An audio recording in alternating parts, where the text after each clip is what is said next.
everything when it comes to stepping in. With that said, during my introspective time, I completed my book. My book was already completed, technically. I've been writing since I was 11, and anybody who has, again, been knowing me and following me on this journey would know this.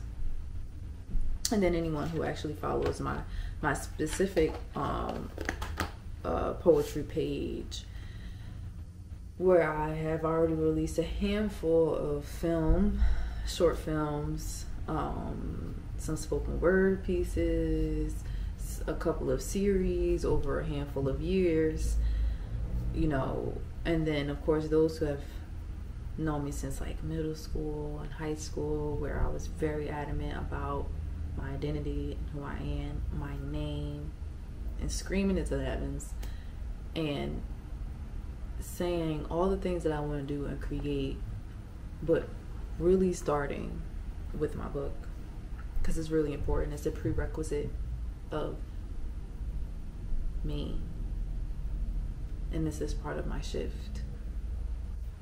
But I did the finishing tweaks and putting those things together for it to be available for the public to see and feel, and not me just kind of share little tad bits of it here and there.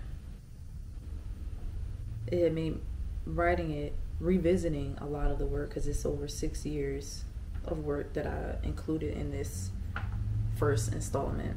It made me have to revisit so many different parts of myself, revisit my younger self, my growing self, my college self, revisit things that I am now working through in therapy.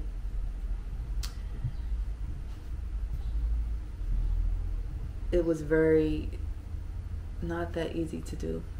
And then of course the literal process of putting together a project like that, especially with minimal support, takes so much work. Oh my gosh, so much work. Okay, and I graduated college and I had my degree in English Lit and sociology, so I have written thesis and did a whole bunch of lot, and it just gave me a little reminder of that, because I'm like, this takes so much work. There's so much specific and peculiar things that's required in order to meet standards and like legalities and things like that. So it was just a lot. Titling my first installment of my book in many forms was very, very important, because it needed to reflect what my message has been up to this point. That what multidisciplinary really means, and how no matter if other people choose one way of being, I can never be one-dimensional. Even if I tried, I just cannot, because I am not. It was just that I am in many forms, and I will always be in many forms in life, whether it's experiencing other people or actually experiencing situations or experiencing myself as I grow. It's about discovering these different pieces of myself and seeing how these different pieces fit to the whole that is me.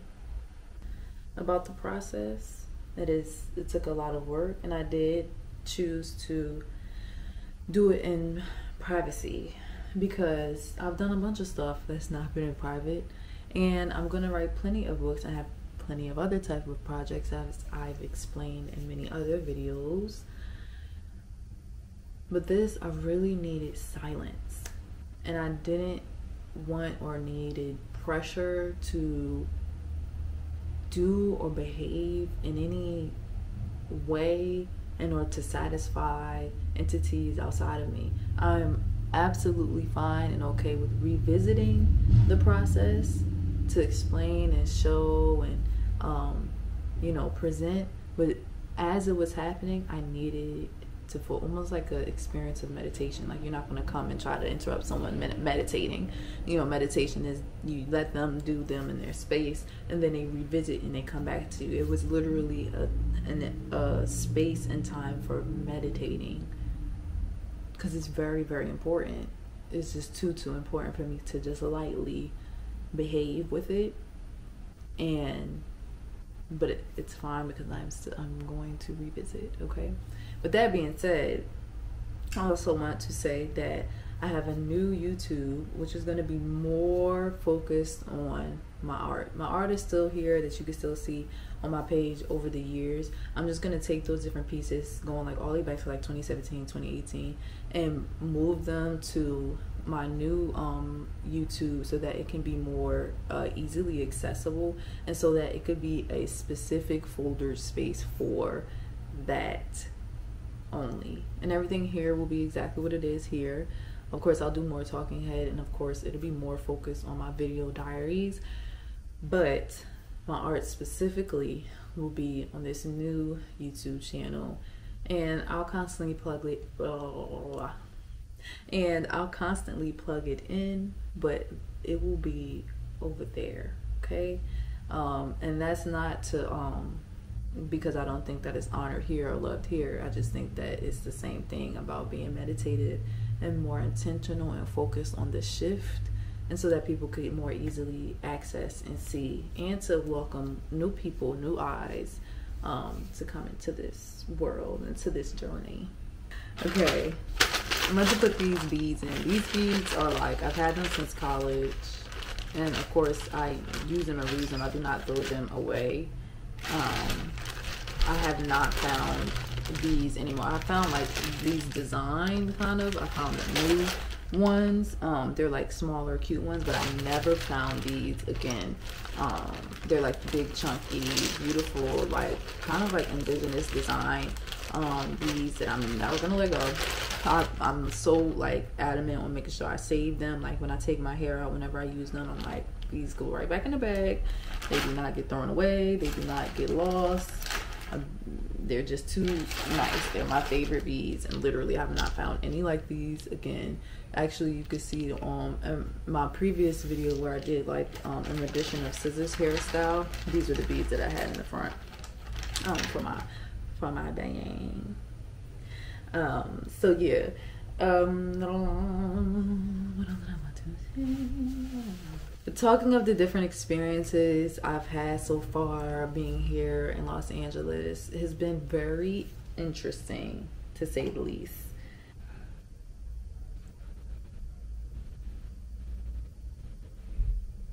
I just saw some, okay. I've been in some cool ass, like, when I was a kid and I used to watch TV, and I'll be like, oh man, like I want to do that. I want to perform here. I want to do this. I want to make this type of impact. I want to, it was so many different things. But it also seemed very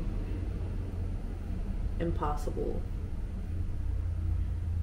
At least when it came to what I was exposed to and around, and what I had access to or no access to.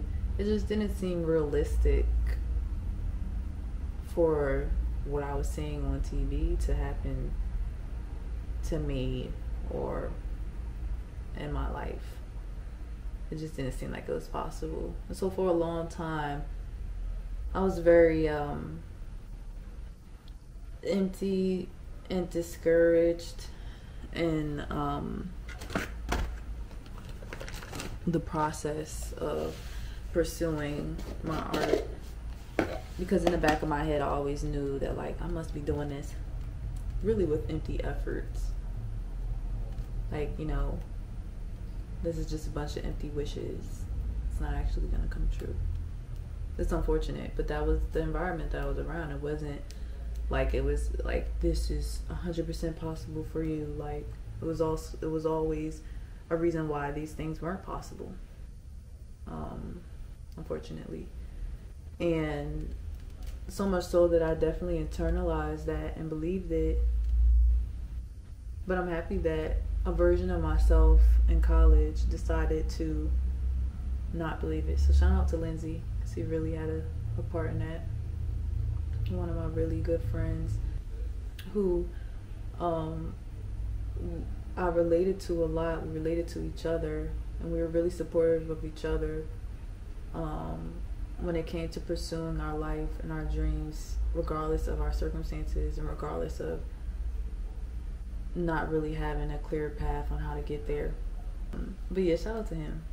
Being out here, I've met a lot of cool people. I'm still getting used to the social culture. I think the social culture is just different. It's very different than what I'm used to on the East. And I think anybody that's from the East, from Jersey or from New York, know that like the way people can be is different.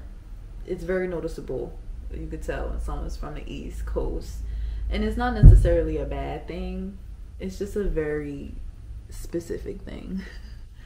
But I definitely feel like being out here has opened my shell more. I always thought I was a pretty extroverted person, but really I'm an extroverted introvert, where I'm extroverted when I'm comfortable, when I feel safe, when something is familiar to me, I can be extroverted. But if it's not familiar, if I'm not comfortable, if I assume or deem it not safe, I'm more introverted, or I will be assumed to be introverted.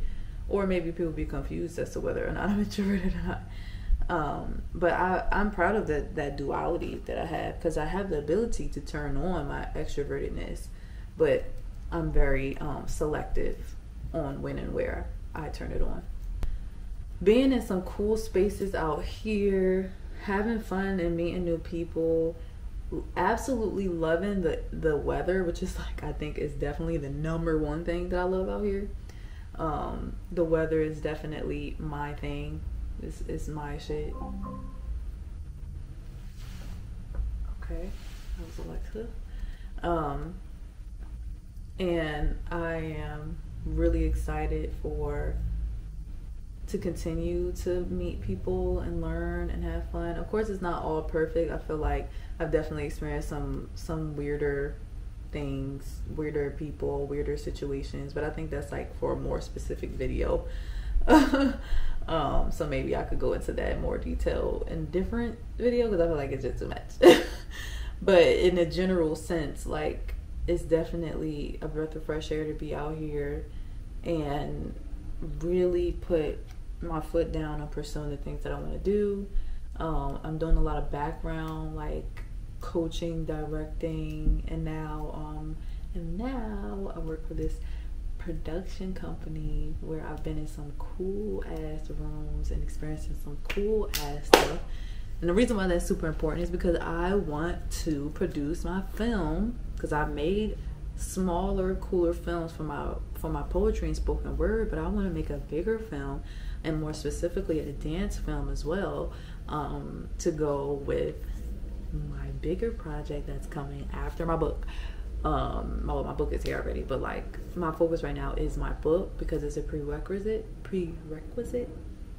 But when that shift is finished, going into the next one for my next project, and people, my close friends on Instagram know this, it's gonna be so amazing.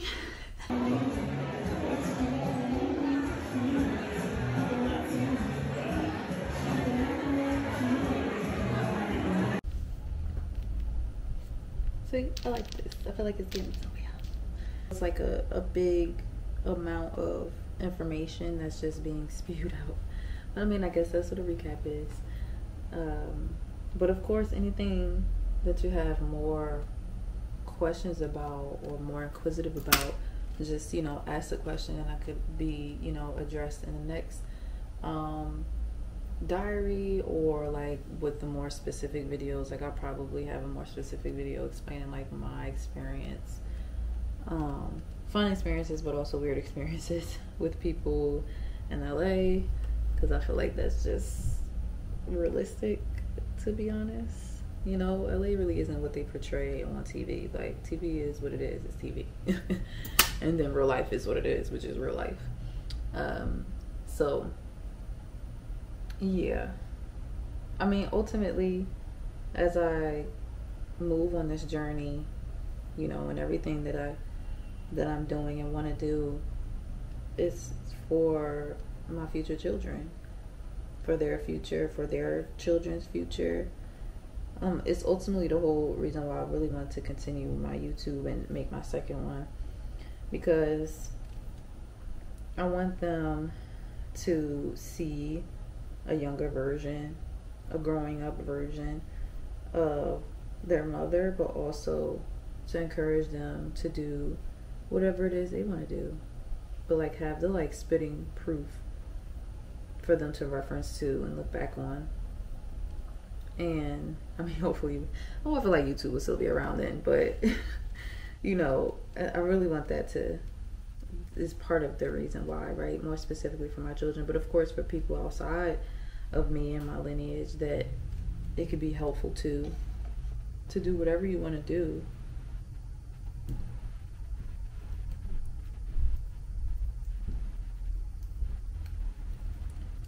And have fun while doing it, have a purpose while doing it, have courage, be open to change, be open to the shifts that'll occur. I just want that for my babies. And then for my unofficial babies, you know, 'cause a lot of people have hit me and said they feel like I'm like a big sister to them, a virtual like big sister, and they've already learned so much. So that means a lot, you know. And that'll be a topic for another video. One thing I did want to say though, which I never really say, I always just kind of like ignore it, kind of, in a way. But being in therapy has really allowed me to, again, self-reflect and really reflect on the things that, like, being realistic about the things that have affected me to this day as a person, and that could or continue to affect me if I don't recognize it. But